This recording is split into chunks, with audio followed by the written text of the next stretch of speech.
The blue sample covers several basic techniques, including striping, elongated stitches, worked in pattern, eyelets worked in various patterns, eyelets being the foundation of knit lace, and then also runs or ladders.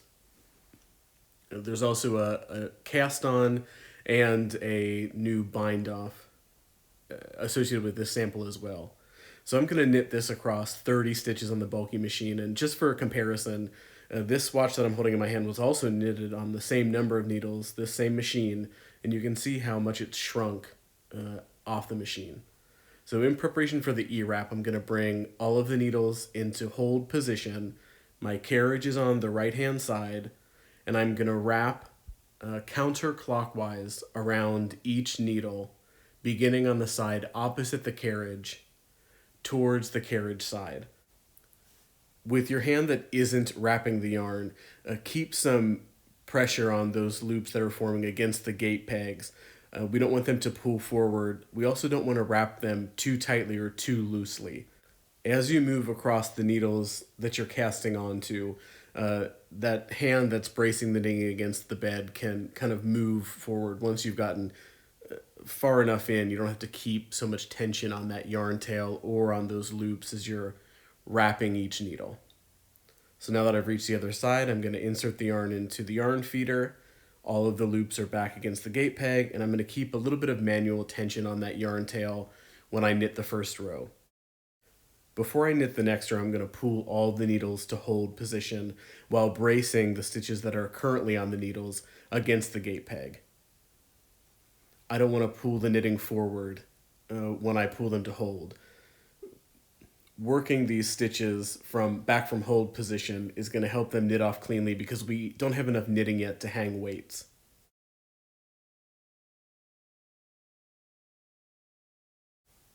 After you've weighted your knitting, knit until the row counter reads 10 or so. We just need to establish a base of knitting before we start working our color changes here in a second.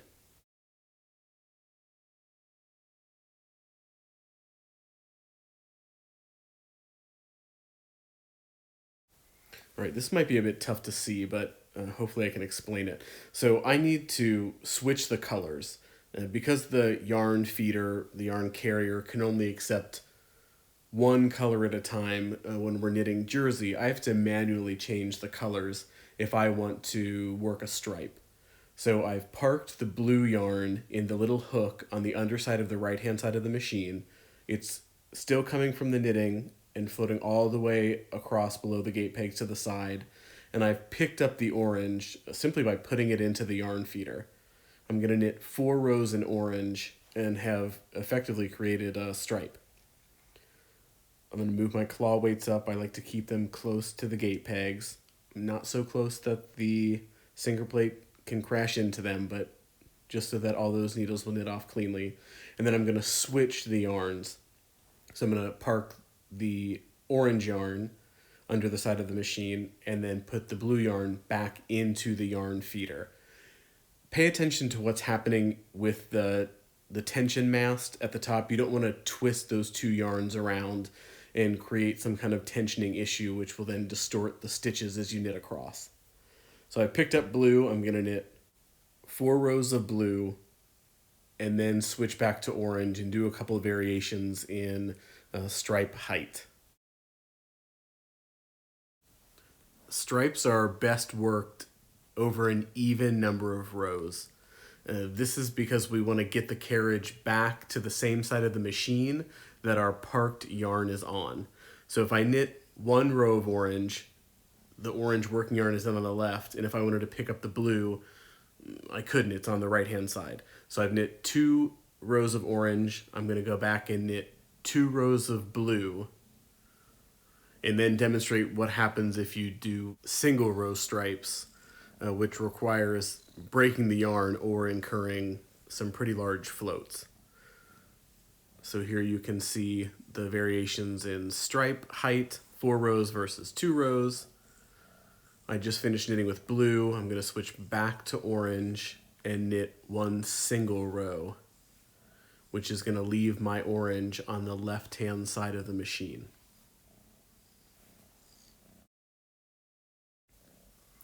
I've parked the orange yarn on the left-hand side, but if I want to pick up blue, I need to carry it all the way across the back of the knitting to deposit it into the yarn feeder, which I can do. It's just going to create a huge float across the back of the yarn. Not ideal. You would probably have to, depending on the width of your project, cut this yarn in the center and then weave in the ends, which is why I would advise that you just stick to even numbered rows of stripes. You might hear my cat purring in the background. She's all over the place and needs some attention.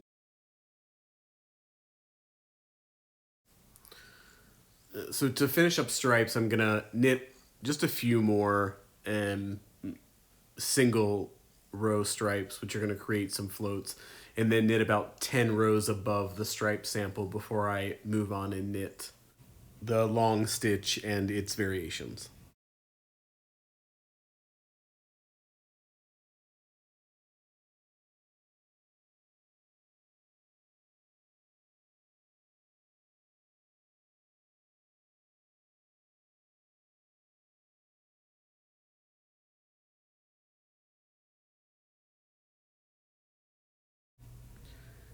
Long stitches can be achieved with a very manual process. These are stitches that are huge, much larger than the carriage, even at the highest tension dial setting, could possibly achieve. There's a couple different options here. In several variations, you can work with long stitch. It produces some really interesting effects as well, especially on the purl side. But to work this, I'm going to pull all of the needles into hold position. Again, remember to brace the knitting against the machine so it doesn't come forward with the needles. And then I'm going to push them all back just until the latches start to close. The latches have to remain open in this first step, or you'll drop a stitch. Once the latches start to close, I'm going to take the yarn out of the yarn feeder and run it across the top of those open hooks and push the needles back just a little bit further so that the latches close. The hook of the needle is still staying on the outside of the gate peg towards me, and all of the stitches are in a nice straight line. I need to pull quite a bit of slack out of the tension mast because I'm going to start pulling needles back and making these long stitches from the side opposite the working yarn. So you need that slack. You don't want any tension. Otherwise, it might prevent you from easily drawing through the yarn through every single needle until it gets to the stitch you're pulling back. So work all the way across. Just do one at a time. I know it's tempting to do more than that, but one at a time from the side opposite the working yarn towards the working yarn until you've got all of these long stitches pulled back. I'm pushing the needles all the way back against the back of the machine. The working yarn is now on the left, and I need to get the carriage on that side. Because all of the needles are in non-working position, even though they're carrying a stitch, I can free pass the carriage across. Pull the knitting down so that the needles come back towards working position. You can straighten them up a bit with your, what's that thing called? Needle pusher. And then knit a couple rows. You should see immediately how huge these stitches are in comparison to whatever normal tension size you're knitting at.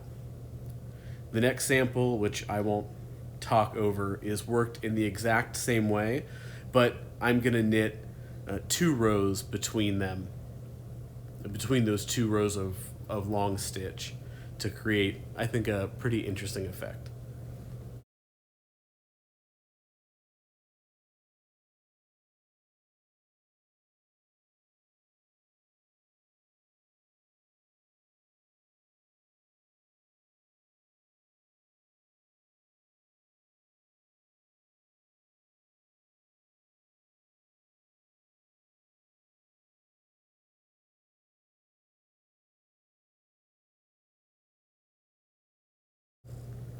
I know I said I wasn't going to talk over this, but I'm going to.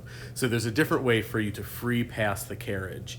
If you've already pulled the needles forward and all of the needles are in working position, you can set the carriage to slip by pushing in the part button with the same arrow pointing towards the direction you're going to move the carriage, and free pass the carriage across. Nothing will drop off the machine.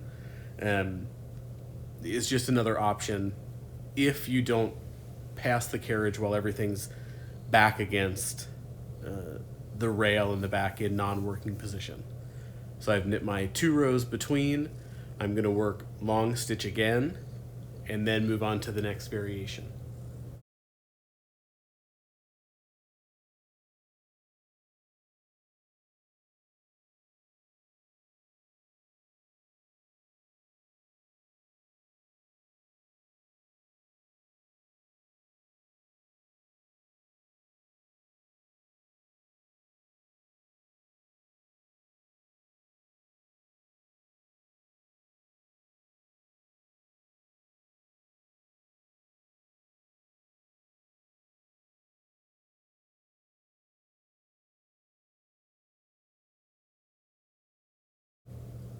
In this last example, instead of pulling all the stitches back all the way against the rail or all the way into non-working position, I'm going to vary the depth in which the needles are pulled back.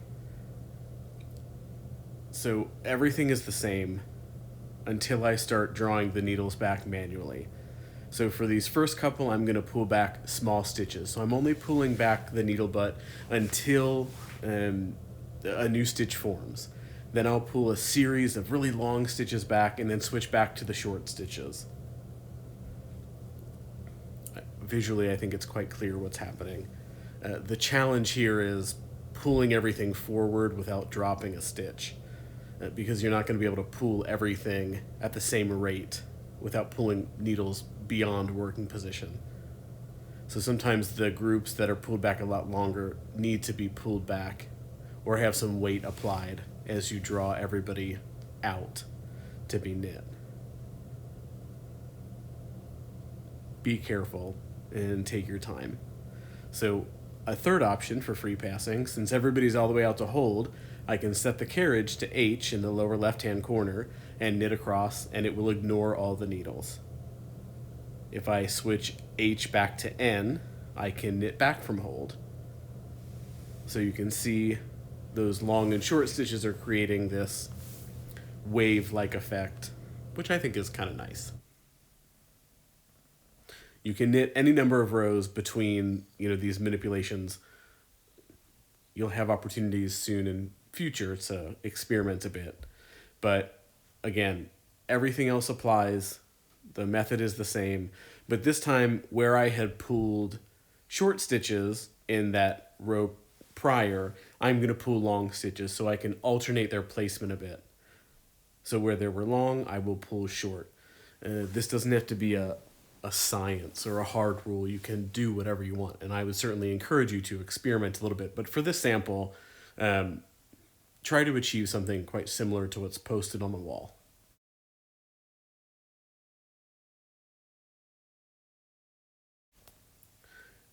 In the sample, there's another row of long stitch, which you should work, but I'm not going to demo it here. I'm going to knit another chunk, 10 rows or so, before I start working the eyelets. Eyelets are formed using the transfer tool. We're going to use the single prong tool in this example, and they're super easy to make. Further up the sample, there's some really interesting lace effects or lace looking patterns. But to work an eyelet, I'm going to transfer the second to the edgemost needle to its neighbor, and then transfer the next needle to its neighbor, and so on, all the way down the line. I can't start with the selvage stitch because then I would be decreasing and knitting over 29 needles instead of 30, and I want to maintain the width of this sample. So as you work across the knitting, every other needle should be empty. You'll end with 2 adjacent stitches on one side, doesn't matter. It's fine. The most important thing about forming an eyelet is that all of those needles that are now empty must be returned to working position. they're going to pick up a float and begin knitting again, which will form an eyelet, as you'll see when I knit back across. So all of those needles that I put back into work that were empty have picked up a float, and after this row they will continue knitting and close off the top of the eyelet. In this sample, I've transferred all of the stitches towards the right. So all of these eyelets are leaning towards the right. If I wanted to make a mesh fabric and I did multiple rows on top of one another of eyelets all leaning in the same direction, that knit structure is going to bias a bit. And in a few samples, I'll show you how to combat that a little bit. But here I'm going to form eyelets just in a bit of a different way. So instead of transferring every needle to the right, I'll transfer one needle to the right and then its neighbor to the left. So that center needle in a group of three now carries 3 stitches, one from its left and one from its right. You cannot form eyelets across a span of more than one needle. So an eyelet will only form, it will only work if there's one empty needle with needles containing stitches to the immediate left or right. So as you work across, you'll have to skip one stitch or leave it with a single stitch on it. When you're finished, it should have the same needle setup as the first eyelet sample, where every other needle is empty. And then again, you'll bring all of those needles back to working position and knit several rows to close off the top of the eyelet.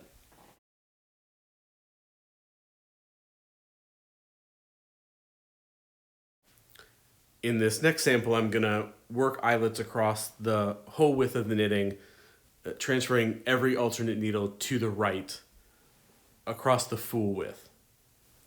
Again, I'll pull everybody into working position before I knit so that the eyelets are formed properly. And then I'm going to immediately form another row of eyelets, but this time they're all going to lean towards the left. And I'm going to take the stitch that's adjacent to the stitch that's just picked up the float and transfer it to the left. So now, in this instance, the second stitch carries a float and the stitch transferred from the neighboring stitch. It's still going to result in the same needle setup, so every alternate needle will be empty, but now I'm shifting the direction that this eyelet, in a sense, will lean.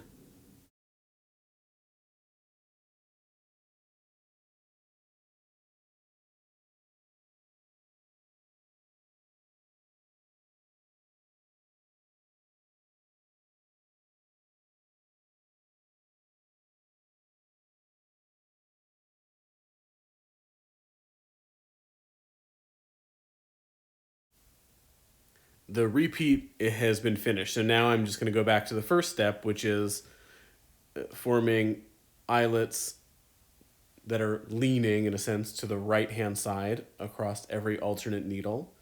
And similar to the last row, I'm doubling up the needle that carries the float. So the needle that carries the float now has a stitch from the neighbor, which empties that needle, plus the float that was deposited to form the eyelet. So you can keep kind of snaking this pattern up and down. I think here I'm only going to do 3 rows, and the sample only calls for that as well, I believe. But you get the idea, or at least a better sense of kind of the direction in which the eyelets can lean that will put a slight like zigzag effect into the knit structure. Again, if you created eyelets like this after one single row of knitting, but they all were transferred to the right or all were transferred to the left, the resulting fabric would bias pretty badly. So a couple rows in between before I work the next sample. And I'm essentially going to do the same thing, but instead of knitting 1 row in between, I'm going to knit 2 rows in between. The other difference with this sample is that I'm always making the eyelet on the same needle. In the sample before, I switched back and forth between 2 adjacent needles, depending on the direction it was leaning, and depending on the float that existed from the row previously. In this sample, I'm always going to make the eyelets on the same needle, but because I'm knitting 2 rows between, I can switch, and I'm not transferring a float, which you can try, but I'm avoiding here in this situation. So the same needle is always getting transferred. I'm just transferring it in this row to the left while the previous was transferred to the right.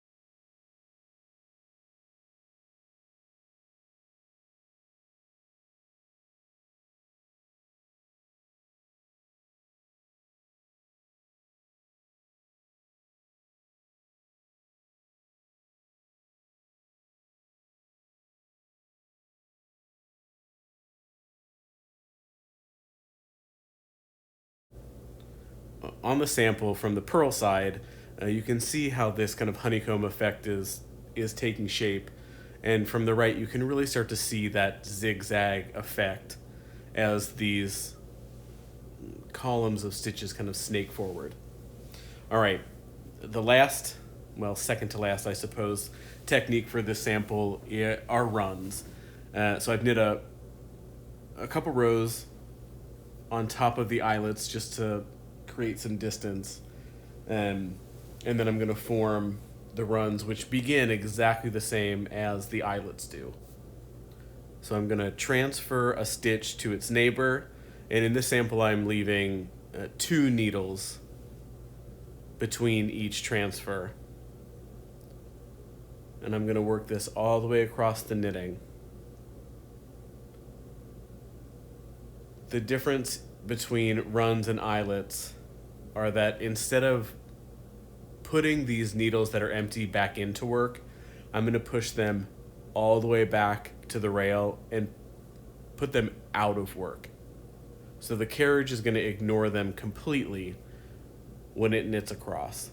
So instead of the needle picking up a float, it's going to just span a float between the 2 needles that are in work. So here's the float that's created from that empty needle. So if I knit a couple more rows, you'll see this kind of like laddered effect appear in the run. If I want to close off the top of the run, I only need to put those empty needles back into work. You'll see in another sample in a little bit that you can only put needles into work if they have needles that are already in work immediately left and right of that empty needle. But we'll get there. So I've knit a couple rows before I work the next version of this sample. And here you can kind of see what's about to happen. We're going to make that float wider as we move up the knitting.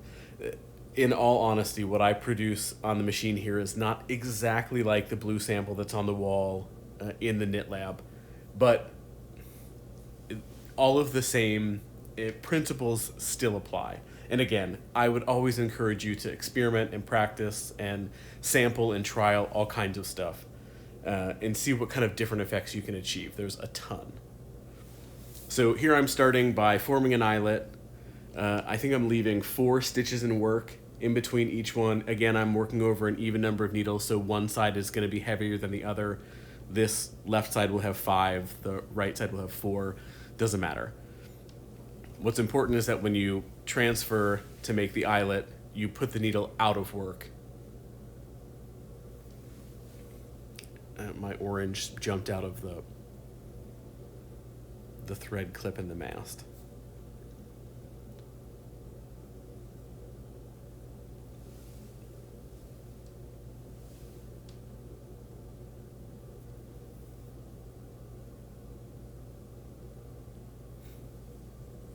So I'll knit a couple rows. You can see those floats forming. And then to increase the width of the float, I'm gonna just keep transferring needles to their adjacent neighbor to make the float wider. So here's where we depart a little bit from the eyelet. You can have a run that's as many needles wide as you want. You could, in theory, put 2 or 3 stitches in work on either side of the bed, and then knit huge floats in between them if you wanted. But you can always make the float larger. What becomes a bit more involved is making the floats narrower, which we'll kind of discuss here in a minute. So I've transferred the stitches that are immediately adjacent to that out of work needle to the left or the right. So now there are 3 needles out of work instead of just 1. So here you can see that the floats have widened quite a bit. And at this point, you can start to transfer some of these working needles wherever you want. So if you want to put some of these stitches back into work, you can't just pull them in work. They won't form a stitch. So instead, and this is again one option, there are many, I'm going to transfer those stitches that are immediately adjacent to that group of empty stitches in towards the center of each group by 1 stitch.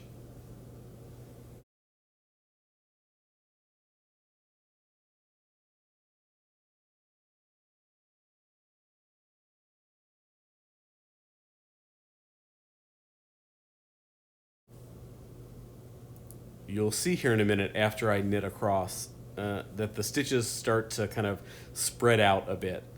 This looks always really nice on the machine. Off the machine, does it rarely ever stay this way.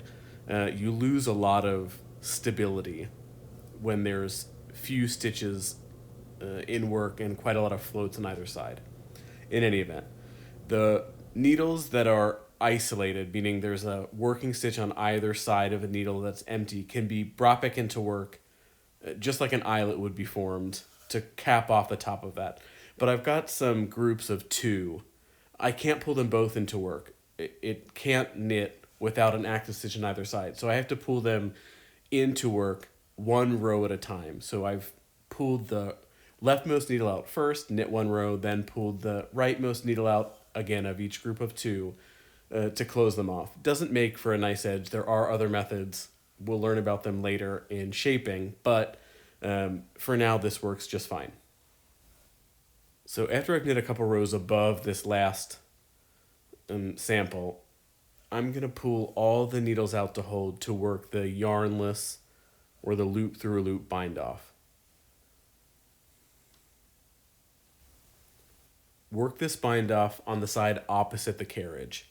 I'm going to pick up the first stitch with the latch tool, draw the stitch behind the latch, and pick up the next stitch with the hook of the latch tool, and then draw stitch 2 through stitch 1. It's good practice at first, after you pull each stitch through, to hold that stitch behind the latch in place while you grab one leg of the stitch that's on the needle to pull it through to chain off or bind off this edge. Work this bind off slowly. And because the needles are pulled to hold and all of those live stitches are behind the latches, if you pull any stitches off before they've been chained off by this bind off, they'll unravel. So go slow. In time, you'll get the hang of it, but this isn't a too terribly difficult one to work. One mistake that I made here is that I didn't remove all of the weights. One in the center towards the bottom would be enough, but once I get further to the left, things get a bit heavy and it makes it a bit more problematic. But there are videos that might have a better angle, admittedly, that I have posted that you can use for the yarnless or the loop through loop bind off that might be a bit better. But go slow, take your time, not too bad.